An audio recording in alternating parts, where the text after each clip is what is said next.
continuación, tenemos a Jimena Ron Herráez, doctora en Derecho, Justicia y Ciudadanía en el siglo XXI por la Universidad de Coimbra, Portugal, graduada con distinción, magíster en Derecho Constitucional y magíster en Comunicación Política por la Universidad Andina Simón Bolívar, abogada por la Universidad Católica Santiago de Guayaquil, ex coordinadora de seguimiento de sentencias de la Corte Constitucional, ex asesora parlamentaria. Actualmente se desempeña como consultora en política jurisdiccional en la Corte Constitucional del Ecuador y como docente universitaria de posgrado en Derecho Constitucional. El tema que expondrá es: ¿pueden restringirse las garantías jurisdiccionales frente a las decisiones de la Asamblea Nacional? Bienvenida, doctora.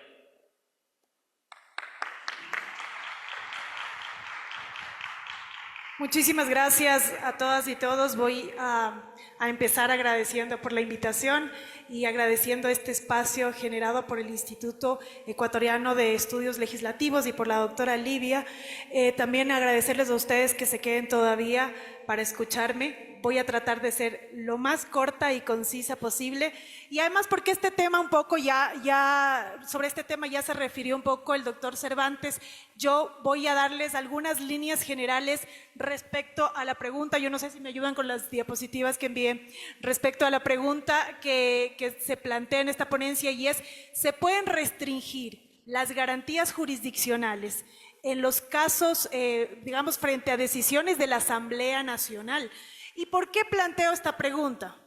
Seguramente algunos de ustedes ya lo saben y algunos no, pero en este momento se está debatiendo la Ley Orgánica de Garantías Jurisdiccionales y Control Constitucional y se está discutiendo esta posibilidad. Restringamos las garantías jurisdiccionales porque la gente está abusando de las garantías frente a las decisiones de la Asamblea Nacional.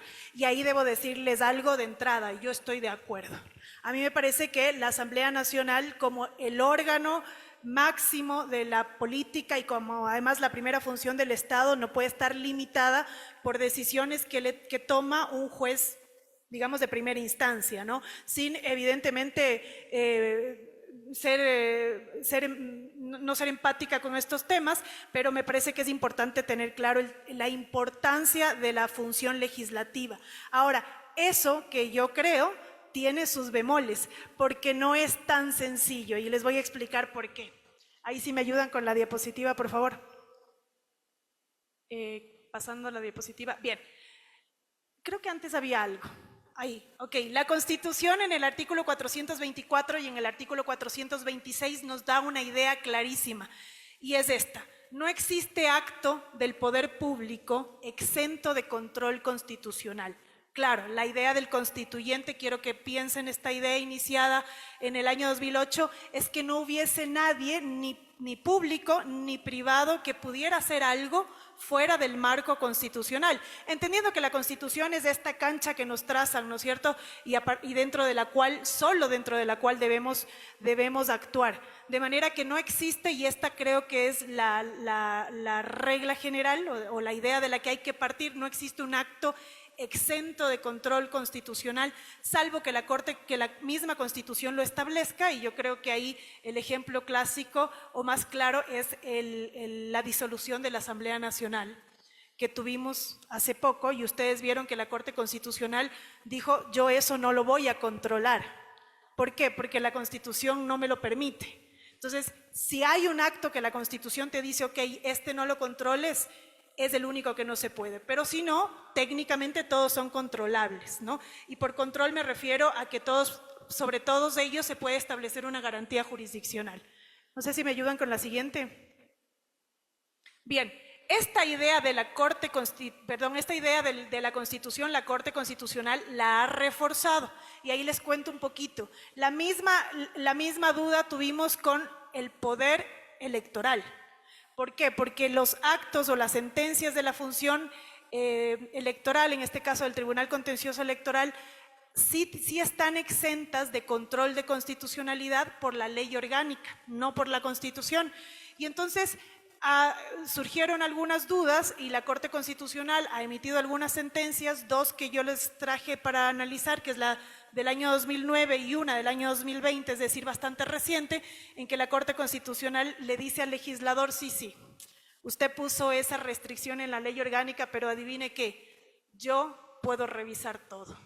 Y básicamente es lo que le dicen estas sentencias y sobre la base de que en el Estado constitucional, y esto es lo que nos hace diferentes del Estado de Derecho, en el Estado constitucional nada queda fuera de la revisión de la Constitución, ya sea que lo haga la Corte Constitucional a través del control constitucional o que lo haga los jueces constitucionales a través de las garantías constitucionales.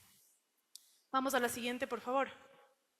Esta es la misma idea, ¿no? La sentencia, esta es conocida como la sentencia del caso Vistazo, en que el Tribunal Contencioso Electoral le dice, Corte Constitucional, usted no puede revisar lo que yo haya hecho en procesos electorales, y la Corte le dice, yo reviso todo. Y además desde esta idea todo es revisable del Tribunal Contencioso. Vamos a la siguiente, por favor.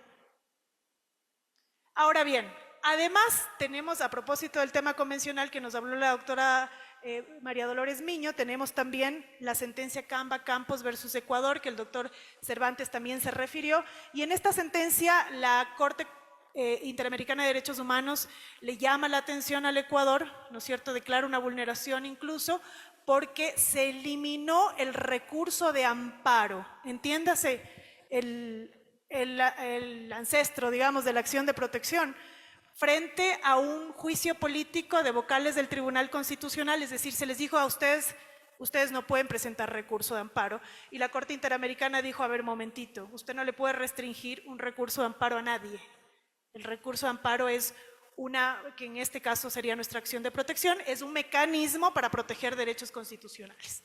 Bien, ahora sí, con esa introducción, ¿qué pasa con la Asamblea Nacional? Vamos a la siguiente diapositiva. Podemos restringir las decisiones de la Asamblea Nacional. Podemos restringir, garantías jurisdiccionales frente a decisiones de la Asamblea Nacional. Yo creo que esto no lo tienen muchas personas claro. Hay que tener claridad de que la Asamblea Nacional emite cuatro tipos de actos. Los actos normativos, que es cuando la Asamblea construye una norma. Los actos políticos, que es cuando la Asamblea fiscaliza. El acto administrativo, que es cuando la Asamblea ni construye una norma ni fiscaliza, pero emite una decisión administrativa, y en este caso están, por ejemplo, las decisiones que toma la Asamblea sobre la base del Comité de Ética, y aquí un poco lo que pasó con Guadalupe Llori, me parece que fue, no es Guadalupe Llori, con las sanciones que se han hecho a algunos legisladores por el Comité de Ética. Y los actos, dice la Corte Constitucional, esto se lo aclara la Corte Constitucional a la Asamblea, los actos políticos internos, es decir, los actos de organización de la Asamblea Nacional, que es cuando la Asamblea Nacional quiere nombrar autoridades o destituir autoridades. Aquí viene el caso de Guadalupe Llori. Estos cuatro tipos de actos tienen formas distintas de ser controlados por la Constitución. El acto normativo se controla por la acción de inconstitucionalidad, eso es irrestringible, eso no se puede mover. ¿Estamos? Si hay un acto normativo que vulnera la norma constitucional o que está, digamos, es incompatible o presuntamente incompatible con la norma constitucional, presentamos acción de inconstitucionalidad y pare de contar. La duda es con los otros tres. Si estamos en cualquiera de los otros tres escenarios, lo que se debe de presentar o se debería de presentar es una garantía jurisdiccional, y ahí vamos a entender un poco que sería básicamente la acción de protección y las medidas cautelares.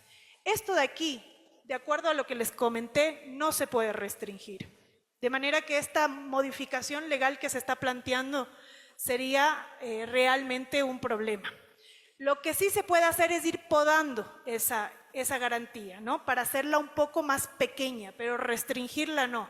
¿Cómo la Corte Constitucional la ha ido podando? En tres escenarios. Rapidísimo, vamos a la siguiente diapositiva, por favor. El primer escenario en que la Corte Constitucional ha ido podando estas garantías es en la sentencia del caso Yunda, que si bien no es una sentencia que refiere a la Asamblea Nacional, refiere a un órgano que es similar al legislativo. ¿Qué es lo que dijo la Corte en este caso? No me presente acciones de protección, ojo, nunca cuando se trate actos, cuando usted intente impugnar un acto de mero trámite. ¿Por qué? Porque lo que se impugnaba en el caso Yunda era el informe de mesa que servía de base para la decisión de remoción.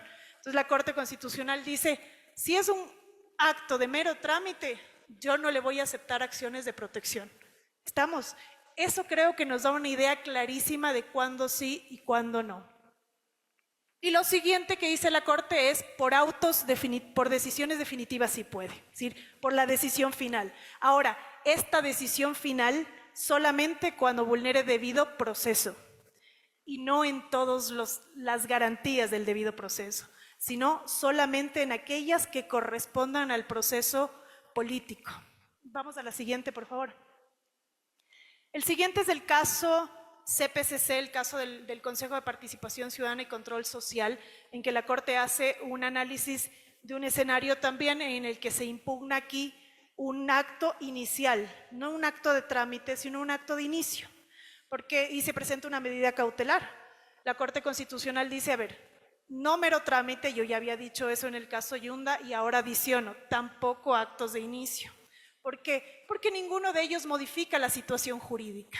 Y esta creo que es la clave. Para presentar una acción de protección, siempre se deberá presentar en contra de un acto que modifique una situación jurídica.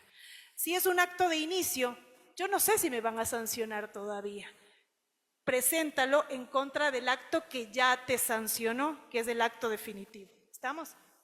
Y otra cosa que la Corte Constitucional señala en este caso es que en estos dos escenarios, en el escenario de restricción de los actos de inicio y de los actos de mero trámite, en los actos de finalización, es decir, de la decisión final, debido proceso solamente en los temas que sean graves.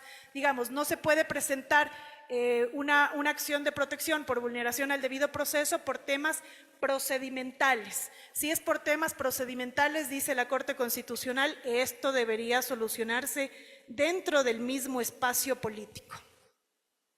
Y en el siguiente escenario que analiza la Corte es el caso Guadalupe Llori.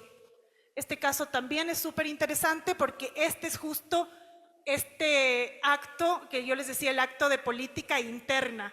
La Corte Constitucional analiza y dice, bueno, se puede presentar acción de protección o medida cautelar en este caso en contra de ese tipo de actos.